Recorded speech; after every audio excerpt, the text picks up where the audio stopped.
Welcome to This Explainer. I am absolutely thrilled you're joining me today because, honestly, we're diving into something that is just inherently fascinating, our human obsession with forgotten, decaying spaces.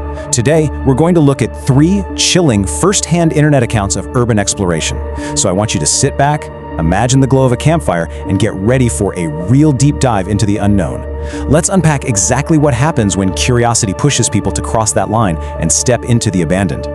You know, there's a saying that perfectly captures this whole vibe. Some doors should stay closed. And I feel like that instantly plunges us right into the core psychological dread of the source material we're about to explore.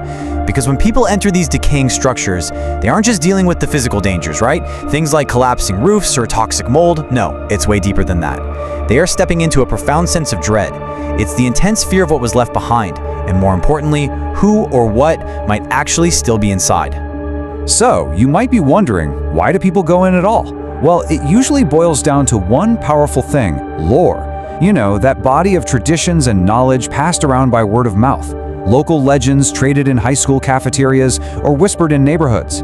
It's incredibly powerful stuff, and it's this exact lore that constantly tempts curious teenagers into risking it all, trespassing into highly dangerous, decaying environments, basically just to see if the ghost stories are actually true. Okay, let's dive into this. Case Study 1. The Village in the Woods. Our very first account involves 4 high school friends who decide to test the local lore at this massive, abandoned military facility. Now let's quickly look at the factual history of this base. During World War II and the Cold War, this was a bustling community. We're talking active housing for over 200 military families. But then in 1984, it was completely abandoned, left to rot entirely until it was finally torn down in 2014. So that's 30 years of total undisturbed abandonment. And that 3-decade gap, it created an absolutely perfect breeding ground for urban legends. Locals were whispering about everything from secret underground experiments to alleged cult activity. So these friends decide to check it out, and their physical descent into the village is just incredibly suspenseful. Picture this. They're creeping down this overgrown, pitch-black dirt path with their headlights totally off. They literally had to get out of the car to manually lift these heavy, rusted old security gates, driving slowly past piles of decaying furniture just littered all over the road. The narrator actually noted that passing through that final checkpoint felt completely surreal. He said it was like crossing over into the Upside Down from Stranger Things, just this eerie, decaying alternate reality. Once they finally got inside one of the more intact housing units, the whole sensory experience completely shifted. Suddenly, they were frozen by this highly unnatural sound. We're not talking about the normal, random settling of an old building here. It was the distinct, rhythmic creaking of wood, exactly like the sound of someone deliberately walking across the floorboards upstairs. You can imagine the tension in the room just skyrocketing, right? It got so bad that one of the friends finally just cracked and shouted out into the darkness, asking if anyone was there. And instantly, the noise abruptly stopped. At this point, the whole group was completely on edge, and the narrator is basically thinking, okay, I just want to go home. As they're inching their way back to the front door, one of the friends suddenly jumps back, silently pointing out the window. That's when they realized they weren't alone. As one friend described it, 3 shadows could be seen moving on the outside of the house that was right next door. Literally, the silhouettes of human heads moving stealthily through the overgrown backyard. Yeah, they didn't wait around to see what was up. They made a frantic, totally silent sprint out the door and straight toward their parked car. But as they got closer, one of the friends just lets out this blood-curdling scream at the top of his lungs, because standing right there, next to their car, was a tall woman in a filthy, disgusting old black dress. And here's the absolute most horrifying detail: she already had one leg inside the back seat of their vehicle. When the friend screamed, she bolted off into a nearby abandoned church, and those kids hit the gas and sped off into the night. Now, when we try to impartially analyze the aftermath of an encounter like this, we really have to weigh both sides.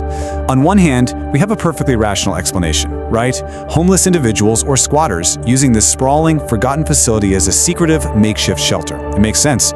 But on the other hand, we have to consider the deeply unsettling, unexplained nature of what actually happened. I mean, if they were just looking for shelter, why on earth was that woman silently trying to climb into the backseat of their occupied car in the dead of night? All right, let's move right along to Case Study 2, The Woman in the Chair. This next account shifts our focus to a dynamic between a very cautious narrator and his, let's say, pretty reckless girlfriend. They're exploring a seriously dilapidated house on a pitch-black night. And you've got to look at the extreme state of this place. The structural danger was no joke. I mean, half the living room floor was literally missing, just a straight drop into a dark basement. But notice the jarring contrast here. Along with awful stuff like rat-eaten jars of ancient baby food in the crawlspace, the narrator goes upstairs and finds a perfectly made bed, complete with a neatly folded bathrobe sitting right on top. It was this incredibly depressing scene. It was as if someone had just vanished into thin air, leaving their personal life totally untouched amidst all the severe decay. So while he's down there investigating a crawlspace, the narrator starts hearing this distinct creaking sound. He shines his flashlight and discovers this hidden, narrow path running through the crawlspace, leading straight across the length of the house to his second bedroom.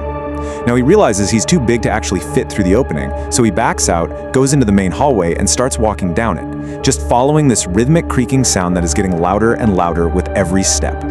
He steps quietly into the bedroom, and he says he nearly fell over. Sitting there with her back to him was an old woman in a long skirt, just slowly rocking back and forth in a chair. Naturally, he steps forward, opens his mouth to apologize for trespassing, but as he does, a floorboard creaks under his foot. She instantly stops rocking, she stands up slowly, still facing away from him, and doesn't say a single word. Instead, she just lets out this continuous, low hum, and then she swiftly spins around to face him, revealing deeply wrinkled skin, which understandably prompts him to run in absolute sheer terror. He practically flies down the stairs, screaming at his girlfriend that they need to leave immediately, that there is literally someone living upstairs. But she is completely skeptical. She actually laughs at him, assuming he's just playing a prank to scare her. So, ignoring his desperate pleas to leave, she marches right up the stairs herself. But the second she reaches the doorway of that bedroom, her whole demeanor changes, and she just whispers, "Oh my God." The narrator runs up right behind her, bracing himself, only to find her laughing again. The room is completely empty, the old woman is just gone. She teases him for being scared, walks right past him, and heads back toward the stairs to leave. But right as they both reach the top of the staircase, it happens. The unmistakable sound of that chair creaking back and forth begins again. The girlfriend freezes in her tracks. She takes a few cautious steps back to the doorway, and this time, she finally sees the figure sitting in the chair, humming that low melody to herself. Yeah, the laughing stopped right then and there. They completely panicked, scrambled out the front door, and just sprinted to the safety of their car. And here's the kicker. Much like the military base in our first story, the narrator went back later and discovered that this house had been entirely demolished. It was just an empty dirt lot, leaving behind absolutely no answers as to who or what was humming in that chair. Which brings us to our final account. Case Study 3, The House Next Door. Now this final account is a bit different. It focuses heavily on the dark aftermath of a neighborhood tragedy and that dangerous allure of a house left totally untouched. The narrator had moved in next door to this aggressively mean old man. For 6 solid months, this guy was constantly banging on the windows, yelling at the neighborhood kids to stay off his lawn. Then, out of nowhere, for an entire month, there was just total silence. The kids even joked around that he must have died. Well, tragically, early one morning, sirens pull up and the narrator actually watches a body bag being removed from the house. He described being hit with this profound, heavy wave of guilt, realizing that the man had likely been lying dead inside his home for a full month while they were outside cracking jokes. Now, the old man's estranged son never actually came by to clear the house out, so it just sat there, completely abandoned right next door, for years. Eventually, the narrator, now a teenager, accepted a really foolish dare from his friends to break in. He managed to pry open a small, unlocked window and hoisted himself inside. But the absolute second he got in, he was hit by a visceral, gag-inducing smell. It was the distinct, heavy, lingering odor of death. It was so bad, he actually had to pull his shirt up over his nose just to be able to breathe. Now, what's really interesting about this slide is the sheer creepiness of seeing a human life literally paused mid-sentence. Just look at these items. He found a book with a bookmark still resting in the recliner, a sweater hanging casually on a kitchen chair, a half-empty coffee mug still on the table. The man's final, mundane, everyday moments were perfectly preserved under this thick layer of dust.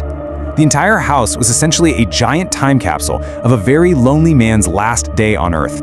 So he's standing in one of the bedrooms, actually waving out the window to his friends who are watching from his own house next door. And suddenly, the dead silence is shattered. He hears a massive, aggressive bang from across the house. and he noted it didn't sound like settling pipes or old wood. He said it literally sounded like a person physically banging into the wall. Terrified by the sheer volume of the noise and the overwhelmingly eerie atmosphere, he just abandoned the whole exploration. He sprinted, unlocked the front door from the inside, and fled immediately. But as you might guess, the story doesn't end there. Later that night, from the total supposed safety of the narrator's own bedroom, his friend Joel wakes him up. And Joel is absolutely terrified. He couldn't sleep because he said he kept hearing noises coming from the dead man's house right next door. So they're sitting there in the quiet bedroom, listening, and then they both clearly hear it. Two distinct, incredibly loud knocks echoing straight out of the darkness of the abandoned property. They crept over and looked out the window, and they saw a silhouette. Just the dark shape and outline of someone clearly visible against the lighter background of the room. They watched in absolute horror as this distinct human shape paced from the old man's bedroom doorway, walked right up to the window, and then slowly backed away into the darkness. Now, we're remaining strictly neutral on what this actually was. Was it just a squatter who had quietly moved into a rotting house? Was it the estranged son making some bizarre unannounced midnight visit? Or was it something else entirely? About a year later, the son did finally arrive to gut the house, but on that specific night, that pacing silhouette remained a total, terrifying mystery. Which brings us right to our conclusion, and leaves us with a really critical question to ponder today. What is lurking in the abandoned spaces in your town? I mean, whether it's the very real physical danger of decaying floors, or desperate people seeking shelter in the shadows, or perhaps things we just simply can't explain, these case studies prove that forgotten places are rarely truly empty. So I want you to think about that the next time you drive past a boarded-up window in your own neighborhood. Thank you so much for joining me in this explainer today, and remember, keep questioning the world around you.